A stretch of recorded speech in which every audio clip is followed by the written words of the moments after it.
I'm Connor Old, and welcome to Old's Oscar Countdown, the 6th season of Old's Oscar Countdown, now marking 5 full years of film content every single week. Here we are. I can't believe it is the 6th season. Welcome if you're sort of only here for the Oscar season, or maybe you were sort of missed out on last year because it was a bit of an odd year. I understand, but I hope you enjoy the videos.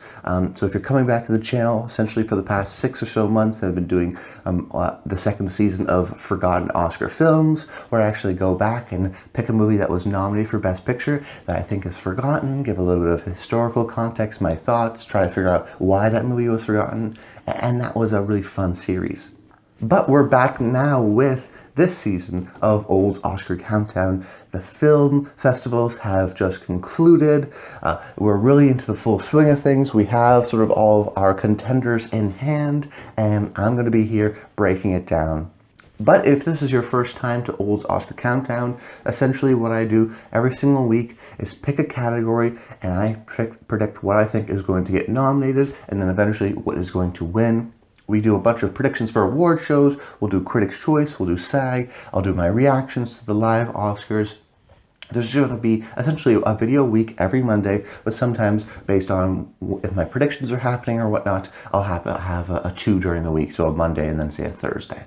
But for the Oscar fans, I think this movie year definitely feels different than last year. Unfortunately, especially with the film festivals, it seems like it was Nomadland for a lot of the sort of festivals in Venice and TIFF, and it was kind of a weird year. Not a lot of people went to the festivals. However, this year, there seems to be a large resurgence. We had Venice, we had Telluride.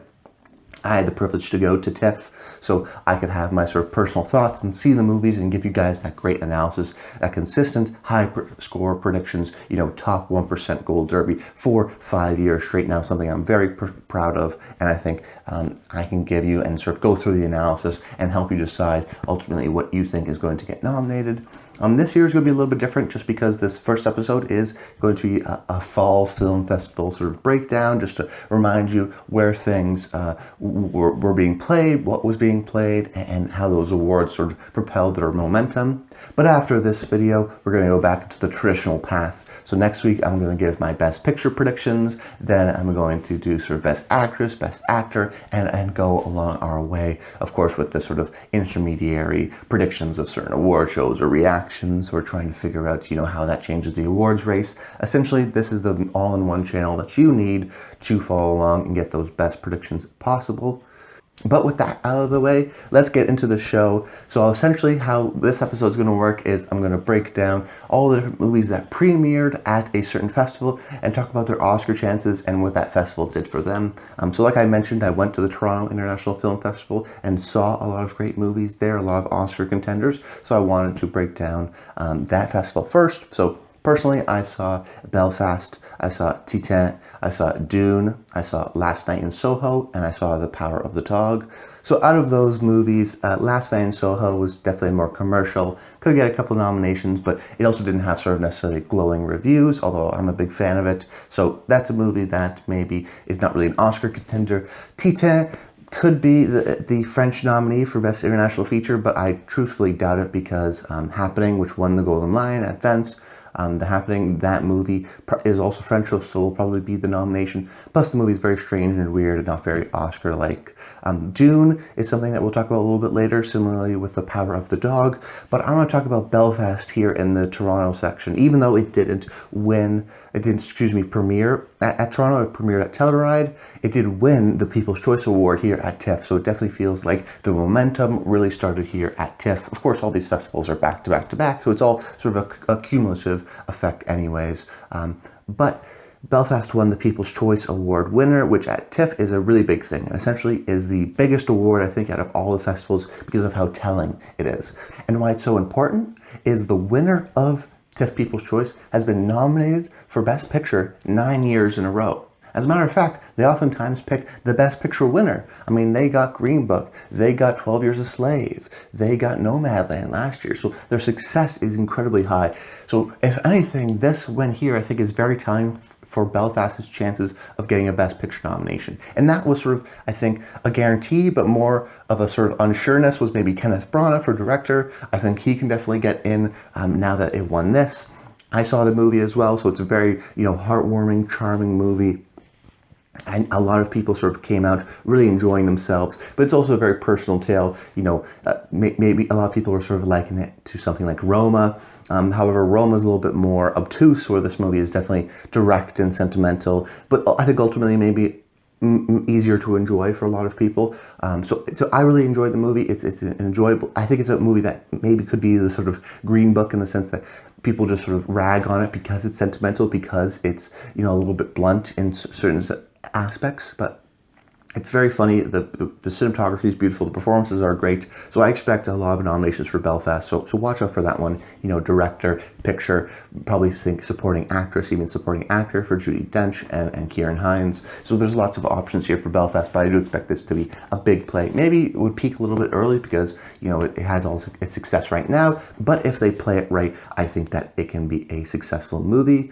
Then another movie at TIFF that premiered was The Eyes of Tammy Faye. That was one of the big sort of Toronto premieres. I don't think it's going to be a huge Oscar movie, except for Jessica Chastain and then maybe makeup. In past years, we've seen sort of the connection between the Best Actor winner and then the makeup winner with, Rami Malek has this sort of big makeup, actually didn't win, but, we see someone like, oftentimes the nominations, Christian Bale and Vice, Charlize Theron with Bombshell, sort of that connection of the makeup getting nominated and winning, but also sort of propelling their actor to get a nomination too, Darkest Hour being the most famous. So this is a situation where, because Tammy Faye, the real life person, is sort of known for having this sort of larger, sort of very caked on makeup, and it is a bit of a glamorous type of a movie, I expect that makeup to get nominated. But Jessica Chastain really does seem to be the lead point of this movie, sort of the big talking point, that she is really, and if you see the movie, I mean, it really is, Andrew Garfield is there, but it really is her movie. This really is a Tammy Faye movie, and Jessica Chastain, while this movie I don't think is necessarily going to be critically beloved and get a lot of those nominations, her performance is really terrific, and she really is going for it, and it really is over the top and so committed, and such a sort of career arc, sort of character arc of a journey of one woman. It's a very impressive performance in that respect. So I do expect Jessica Chastain to get nominated. The other sort of kind of surprise of TIFF that premiered at TIFF and TIFF movie was The Humans, A24's The Humans, based on the stage play. This was a movie that we thought was maybe going to be pretty good, but I think surprised a lot of people. It's hard to tell whether it's a true Oscar contender right now, because it's got a good ensemble cast, but no one's really like a superstar. So the acting maybe sort of may get in there, maybe for the supporting actress, I think. Screenplay, I do think, could be one of those sort of ones that slips in. It could get a sort of a Best Picture nomination and sort of ride that momentum. I mean, it does have A24 behind it, but then when you talk about the Oscars, you have to remember, hey, certain studios only have one movie, but then certain studios have multiple movies. So this is an A24 movie, but A24 also has the tragedy of Macbeth. So I think that's going to be a little bit more of an Oscar contender. We'll talk about that a little bit later in the New York Film Festival section. But this one, I think, for Richard Jenkins, he could finally get his first long overdue Oscar, who's very good in it. The screenplay is very well done based on that play. We've seen, last year, many play adaptations do very well. So I think this could be a movie that gets sort of a screenplay, a couple of acting nominations, and then maybe sneaks in there at picture. Then we had Venice, which was a big festival this year. The first movie I want to talk about is The Power of the Dog, which is a movie I saw at TIFF, but premiered here at Venice. Jane Campion won Best Director, which I think is going to be telling for this movie's success. But as a matter of fact, I think this is the Best Picture frontrunner as of right now. Truthfully, I think it's a bit of a placeholder, because it is a movie that does seem to get like a lot of acting nominations and a lot of sort of technical nominations, and I think Jane Campion can definitely win for Best Director, which is always helpful for your movie. We saw last year another female director, Chloe Zhao, winning. That being said, it is a little bit, it's an excellent movie, a very good movie, but it is a little bit of an obtuse movie, a little bit of a mysterious, hard to grasp the sort of themes of the movie. It really takes its time. It's a patient movie. In many respects, it does feel like this year's auteur-driven kind of a movie by Netflix. I mean, in the past years, we've seen Netflix support auteurs, giving them big budgets and big Oscar campaigns in which they get a lot of nominations, always the most amount of nominations, and then win very little. Roma was the beginning, which had all those nominations and didn't win Best Picture. Then you had The Irishman the year later, all those nominations, no wins. Then you have Mank last year, all those nominations, 2 wins, but still they weren't sort of these big contenders that maybe we thought they were, because They were very well recepted by the critics, but they were ultimately not necessarily super crowd pleasers. They're a little bit more artsy, a little bit more obtuse. Where in past, we've seen movies like Green Book, which are very direct, or The Shape of Water, which is very sort of cliched in its story structure, do well and resonate with the audience member. So while The Power of the Dog, I think, is an excellent movie, I think it's going to top many critics' lists. As a matter of fact, I think it's going to get the most nominations, and while it does feel in the sense of a Nomadland or Moonlight, I don't know if it's necessarily populist enough to win Best Picture. So right now I'm seeing nominations across the board. I could see Benedict Cumberbatch winning for this movie. I could see Kirsten Dunst and Jesse Plemons getting nominated. I could see cinematography winning here. I could see Johnny Greenwood scored. I could see all of it. And the big one being Jane Campion for Best Director. It was received very well here, but I do think it's maybe telling that it premiered at TIFF and didn't even get a runner-up for People's Choice. It actually got third for People's Choice, which may be a little bit telling, where it didn't resonate with the audience members at TIFF as much, so maybe it won't resonate as much with the Oscar members. Then we had Dune, which was the other big movie at this festival, which, like I said, I also saw at TIFF, and that's a movie that has sort of some mixed reviews, and I think could maybe get a Best Picture nomination, but I'm not as confident as some other people are. Denis Villeneuve is very well respected in the industry, of course, being nominated for Arrival. However, his past movie, which was another big, large budget sci-fi epic, was Blade Runner 2049. And that's a movie that won a couple Oscars, but mostly the technical side. Didn't get picture, didn't get director. And Dune seems to be a little bit more high profile. Of course, premieres here at Venice and at TIFF, and wants to be sort of the big next thing. But the truth is, this is very much Dune Part 1. That this does not have a super satisfying ending. Because it is a Part 1, the story does not conclude. So while Dune Part 1 exists, we're not exactly sure if Dune Part 2 is going to happen. It seems like it is. But that's the big knock against it, that franchise movies often don't get nominated for Best Picture. Right now, for me, it's on the edge. Denis Villeneuve is sort of on the edge for Best Director, because I do think it has a lot of technical craft. I could see this winning visual effects very easily. I could see this winning production design, even cinematography, definite nomination. But I feel like it's more of a Blade Runner 2049. More on the technical side, less Arrival. It just, while epic and grand, it has these amazing performances. I don't think any of the performances are going to get nominated, and it has to be really a huge hit and really beloved by a lot of people, and I'm not exactly sure if this could get in right now, and then Dune Part 2 could be this sort of big Oscar movie, but I'm still a little bit unsure of that. Then we had Spencer, which also got premiered here at Venice, and for this movie, I don't think it's going to get in for Best Picture. This movie is often compared to Jackie, because it's the same director as Pablo Larraín, as a sort of companion piece to that movie. And I think Spencer's going to perform very similarly to Jackie. Jackie had the Natalie Portman performance. It also had, I think, costume design was nominated for, and also was nominated for the Mika Levy score, which is sort of this strange, ethereal, very interesting score, but worked with the movie. I think Spencer's going to be the same thing. Johnny Greenwood probably will get nominated for Best Score if he doesn't in, say, The Power of the Dog.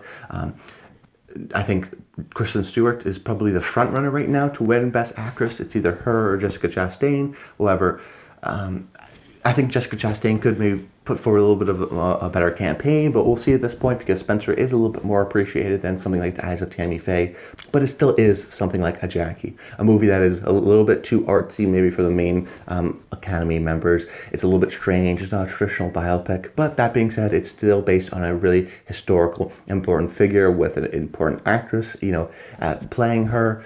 So of course you have The Crown, which has done very well on the Emmy side and on the TV side. So maybe sort of the voters there can sort of, probably a lot of Academy members are watching The Crown, so they have sort of been watching the Diana story and been reminded of it. So it's a great time for that.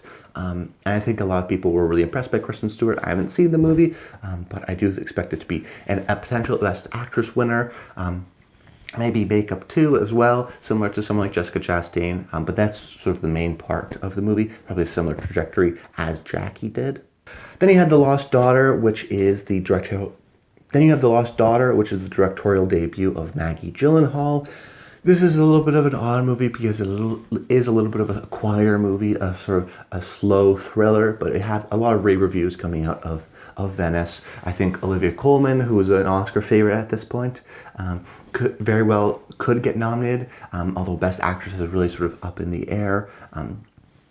But I think, for her sort of more reserved performance in this movie, she got nominated for The Father last year, so they really like her. They may just nominate her because of that. I could see this movie also being how it sort of evolves, and it is a bit of a thriller, like a slow thriller, but how you feel at the end of it, I do think will allow it to maybe get a Best Screenplay nomination. Of course, here at Venice, it won for Best Screenplay, so I think that could be telling in terms of Best Original Screenplay, or actually, no, it's probably Best Adapted Screenplay. So in that category, I could see it getting nominated. So Olivia Colman or Screenplay, those are the big ones. Then we also had Parallel Mothers, which premiered here, also was shown at the New York Film Festival. And this is Pedro Almodovar's new film, and his last movie got Antonio Banderas. His last movie, Pain and Glory, got Antonio Banderas his nomination. So the thinking here being, Penelope Cruz is going to get her nomination here for Best Lead Actress. Now, like I said, this category is very competitive, so I'm not exactly sure. I'm not 100% convinced she's going to get nominated. But I think this is a movie that could definitely compete within Best International Feature. I think this is a movie that very well could win for Penelope Cruz for Best Lead Actress, just how things are sort of playing out and the role that she plays. So watch out for this movie in Best Lead Actress and maybe Best International Feature. But I don't think it's going to be a sort of huge, as big as maybe something like Pain and Glory, but it's hard to tell. But Almodovar's films have always done well at the Oscars, so watch out for that. And then at the very end, I just want to mention The Hand of God, which is a Netflix movie, which is a Paolo Sorrentino movie, so I think that could be also a contender for Best International Feature too, and got good reviews coming out of the festival. Now jumping into the Telluride Film Festival, the big kind of knockout kind of success of the festival, I think, was King Richard. This was a movie that kind of surprised everyone. That's a very sort of direct crowd pleaser that I think is going to be even more of a Best Picture contender than some people think. This is a movie that right now the odds are very low in terms of it even getting nominated. I think this is a sort of a movie that probably, if it was at TIFF, maybe could have won People's Choice based on how the reactions were at Telluride. Very positive, very sort of populist, very sort of crowd pleasing in the direct sense, because Belfast does have some darker moments, but King Richard is very much so. This is Will Smith, and he's charismatic, and he could win for Best Actor. And if he wants to campaign, which it does look like he is going to, he could win for Best Lead Actor easily, in my opinion. It's something he's been chasing for so many years. Of course, he's playing Richard Williams, the father of Serena and Venus Williams, the tennis players, when they're sort of younger. So, and his sort of experience with that. It's a Warner Brothers movie, so it's going to have some of that support there from a big studio. I think if Will Smith really campaigns, he could succeed the movie, so much so that it gets maybe even a screenplay, a picture. But this does seem to me to be like a picture, an actor, a score kind of a thing. But a picture because of the content, because of how sort of biopic-esque it is, because of how rousing it is, and because if Will Smith really wants to charm the Academy, he could do that and really sort of get that extra campaign momentum. It's just a matter of, does he really want to do that? But I do think King Richard was a big sort of surprise, and do expect King Richard to sort of gain a little momentum as more and more people see it. Come On was the latest Mike Mills movie that premiered at Telluride, which stars Joaquin Phoenix. Now, Mike Mills has been known for getting a lot of nominations for his actors, and someone like Annette Bening for 20th Century Woman, or getting Christopher Plummer the win for Beginners. He's been nominated before for 20th Century Woman for screenplay. However, I do think this is definitely a more low-stakes, low-key movie. I could see Joaquin getting in here, especially because he just won for Joker. So if people still really like him and see him in a different kind of a role, they may want to nominate him, similarly to Annette Bening or Christopher Plummer we've seen with Mike Mills movies in the past. However, I'm a little bit more suspect on it, just because it is very much a low-key, kind of a more hangout kind of a movie. I'm shot in black and white, so that could be a chance as well for cinematography.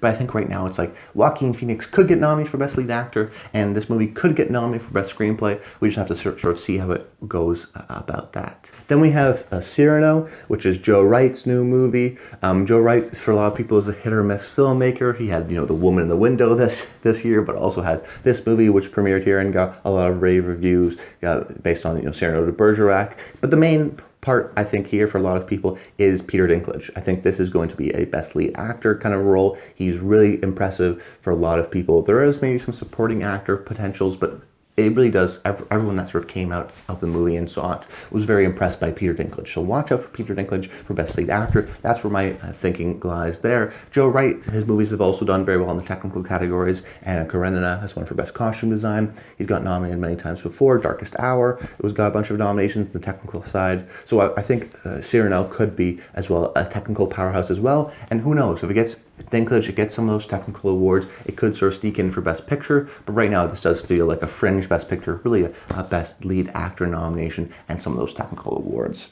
And then we have The Rescue, which is from the directors of Free Solo, Jimmy Chim and Elizabeth Vasarhelyi, and their sort of collaboration last time was very good with Free Solo. Once again, they're teaming up with Nat Geographic, and apparently it's a very harrowing movie, and it's a really epic kind of a movie. And I do think if it gets nominated, it could win. It's just a question right now of, will this get nominated? But it has the festival support. It was very well received. It's hard to tell with that documentary branch. They're a weird kind of a branch. But I do think if it does get nominated and gets in front of the main Academy members, watch out, because this one could be another Free Solo, and it could get another win for these two, even though we just saw them win for Free Solo. And then to conclude here with the New York Film Festival, The Tragedy of Macbeth has premiered, and of course, sort of expected rave reviews. This is the latest film from just Joel Coen, one of the Coen brothers, but starring Frances McDormand and Denzel Washington, both of which I do expect to get nominated. It is a little bit of a stranger movie. It's not a traditional kind of a Macbeth story, but I do think it is in the line of the certain types of movies that have been nominated in recently. I mean, just in the fact that if you think of something like, I don't know, The Favorite, that's like a period piece, but it's got sort of a, an extra little bit of an element. It's something a little bit different. Macbeth is this traditional period piece Macbeth story. We've seen it a million times, but it's shot in black and white and shot on a soundstage, and it's like the sets aren't very elaborate, so it's kind of part play but part very cinematic movie, and very heavy on that black and white cinematography from Bruno Del Monel, so I expect a nomination there. Production design I thought would get more nominations, but after seeing the reviews and seeing the trailer and things like that, I'm not exactly sure about that. But listen, Denzel Washington has won 2 Oscars. Frances McDormand has won 4, 3 acting. So these are powerhouse. Joel Coen has won 4 Oscars. So combined, they have 10 Oscars between those 3 people. So this is a real powerhouse kind of a movie. Has Apple and A24 behind it, and Apple definitely wants to get those nominations. They're getting into the business. Of course, next year they have The Killers of the Flower Moon, so they want in, and I think they're going to get a good amount of nominations. I think this is a Best Picture, not maybe contender to win, but definitely contender to get nominated. I think Joel Coen, because of how sort of technically interesting and what he does to blend the medium and reinvigorate Macbeth and Shakespeare, I think it will get nominated for Best Director. I think this is a screenplay nomination for adapted screenplay as well. Denzel, Francis. I'm not exactly sure where this is going to win, truth be told. I just think it's going to be like, oh, a great movie from people we like, nominate them. In terms of wins, it's hard to tell. Maybe they'll sort of campaign for cinematography, although that's a super competitive year this year. It's hard to tell. And then the last movie I want to mention is Belle, which is Mamoru Hosoda's latest movie, and his last movie, Mirai, got nominated for Best Animated Feature, so I expect Belle also to get nominated. Had positive reviews coming out of the festival. He's a very well-respected Japanese director, so I think this is a movie that will be in the contention, at least for getting a nomination for Best Animated Feature. Although this year, truth be told, it's hard to tell what exactly will win. I have my money right now on Mitchells vs. Machines, but you have to watch out for Luca, and you have to watch out for Raya and the Last Dragon, and a couple of other sort of independent ones that always pop up. But that's about it, guys. I hope you enjoyed the video. Make sure you comment below. Let me know your predictions so far for Best Picture. What were your thoughts on the festivals? Was there a movie that I didn't cover that you maybe thought it was worth mentioning? I tried to get all the big ones out of the way, but please let me know if I missed something. But that's about it. Until next time, stay tuned.